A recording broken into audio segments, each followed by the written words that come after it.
Alright, welcome to Reggies, guys! Thank you, thanks for having us. So, what's your band's name? Vicious Attack. Vicious Attack. And what are your roles in the band? Let's start with. I'm actually not in the band. I play guitar. We found him on the street. Yeah, They hired me to an interview. Yeah, he was just playing down in the subway and it sounded okay. I was just right out there, freaking my ass off. We pick you. I was the guitar player, now I'm doing vocals. And I play the bass guitar. Awesome. Thanks, guys. Okay, so last time you were here, you opened up for Destruction. How was that like? What was it like? What was that feeling?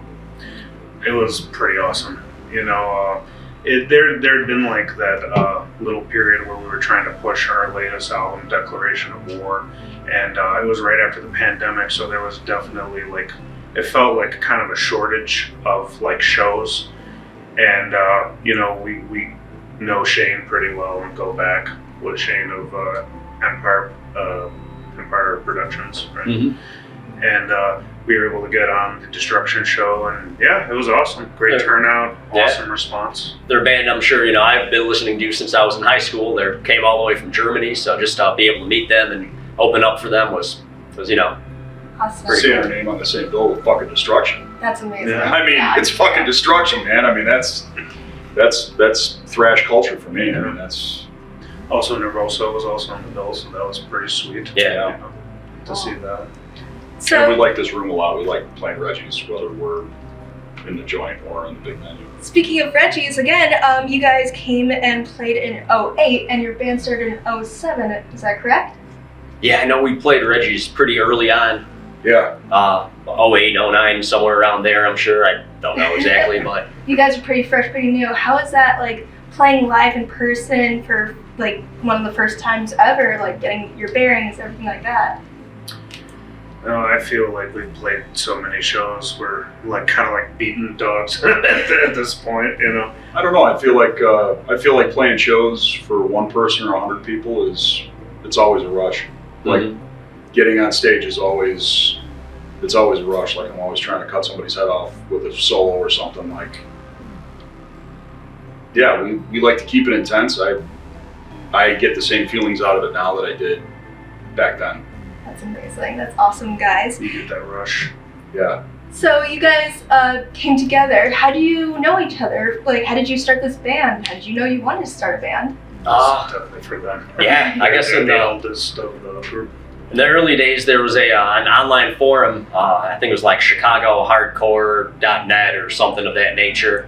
And I'd seen an ad up there that this band was looking for a bass player. The band was called Demon Seed. So I came out and tried out for them. They were practicing over here at 18th and Clinton, not too far away from here. And I ended up joining up with them. And within the first, I'd say, 6 months of me joining that band, their lineup kind of changed a bunch. Guitar players were going out. We brought this guy Dave in, and then soon after we brought Kevin in.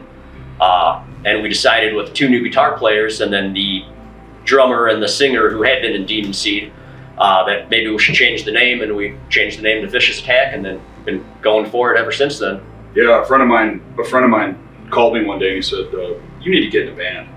You know, I had been in a couple bands and those things went away, and he's like, "You need to get in a band." I saw some ads, and I think it was a Craigslist ad. Yeah, we were looking on Craigslist. Yeah, it was a Craigslist ad, and it was, you know, for like an ad for like, you know, hey, can you play fast? Can you play, you know, thrash and stuff like that? And I came from a Slayer tribute band at the time, so yeah, I got a picking hand, you know. That's I'm ready to go. So we had a conversation, and you know, here we are now.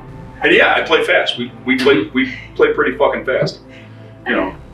So, speaking of being a band, getting together, everything like that, after COVID, was it rough getting back together, getting in live in person, playing in front of a group of people, or did you take to it like a fish to water? Well, so COVID happened, and then in almost comic fashion, our drummer Fabian, who the show is for downstairs, the Fabulous Fabian Fest, he got COVID, and he was one of the very severe cases where he was hospitalized and he had like all the breathing apparatuses on.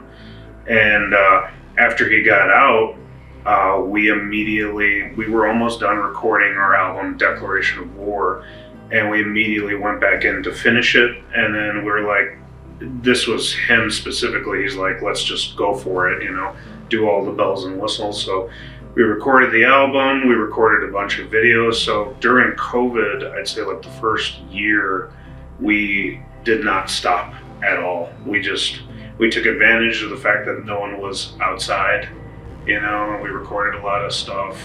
And made a lot of music videos and a lot of promotions. Yeah, and we kept practicing.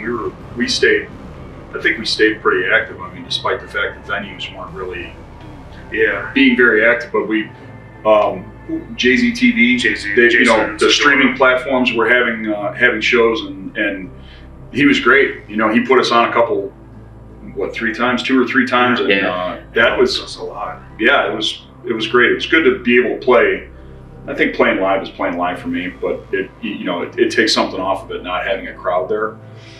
But playing with these guys is still a rush. Like getting together and practicing and stuff like that. Staying polished matters, and I think did a pretty good job of that. Where others maybe had less success. It was that was a rough time for everybody, I think. Yeah. Mm-hmm. Yeah, but we stayed very, very strong, and then we started, when shows started coming back, we tried as much as possible to get on shows. I felt like everybody at the same time was just grasping for any show that they could get, and we got on some really good ones, and we tried our very best to just promote, and we did tons of Chicago, the metal fairs downstairs. And we did a couple at the Beat Kitchen, just trying very hard to just promote as much as possible. So even though it was probably a slower year 2 years during the pandemic, I think we did a very good job of promoting that album, with the hand that we were dealt, for sure. Definitely. And last question, when you guys get together and make these songs and all that, do you ever have inputs in songs and the others are like, I don't know, maybe not, and you just kind of get discouraged, or do you like, oh, okay, then what do you guys suggest? I think with the writing styles, with me, I would, being one of the guitar players for a while, was the way that we approach writing is we pretty much just have it ready to go when we bring it in to the rest of the others. And then, little micro changes if need be, in song structure. Or like, all right, this doesn't work. You gotta go and figure something else to put in this little slot, Yeah, we'll work it out. And when I say work it out, I mean actually try what the blueprint is. And then after we played a couple, 2-3 times, when you're playing at 100 decibels in a small room, you start to get and you internalize the music. Like you're not thinking about counts anymore. You're not thinking about, you start to kind of feel it, right?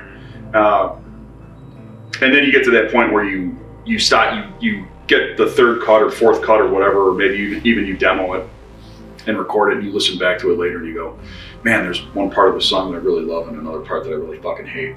And I really want to change this, and I do it to myself probably more than these guys ever do. Like, I don't know, I'm not sure how much we've really checked each other, but they know what kind of a pain in the ass I am when I bring a song in and I'm like, there has been a lot. Dude, we'll be playing it for like 2 or 3 months and just fucking ripping through it and ready to play it live, and I'm like, man, I fucking hate this song. Like I can't play this thing live. I just want to, I want to record this and then smash that recording, and never hear it again. I've done that in the recording studio too. Like everything goes under a microscope, and then you get so close to something that you hate it. And because we don't do a ton of recording, we have a very few recordings, but we have a lot of songs. We exercise all this stuff live. So it's a matter of, is it going to play well live? And if we like it live, then we take it to recording. It's not one of those things where we just arbitrarily pick a song and go, no, this is going to go on a recording. It's like, no, we make sure that that all of our tunes are punishing live, that we like playing them. But you get into a recording studio and they put you on a microphone, and then you get a click track and you get all the shit that goes along with it, and you're like, God, this is not the way I intended this. I don't like this anymore. It's definitely 2 different worlds. This is not good. Like, don't regiment my music. We play this kind of music because it's kind of reckless and fucking nutty, and some of that Aggressive. heat, yeah, like it's a little bit of that. But yeah, when we get in to write something, we try and write something. One of us will write something fairly complete, and we Bring it to the council. We improvise the unclear parts and see and find what works. I think stylistically we're also similar, and we're all on the same page of what we want. That whether Kevin writes a song or Mike writes a song, that they all sound pretty cohesive. Yes, also that. Sounds good. Okay, thank you so much, guys. This has been an amazing interview. Oh, yeah. Have for fun, having us. do your best downstairs, and can't wait. Thank you. Sounds great.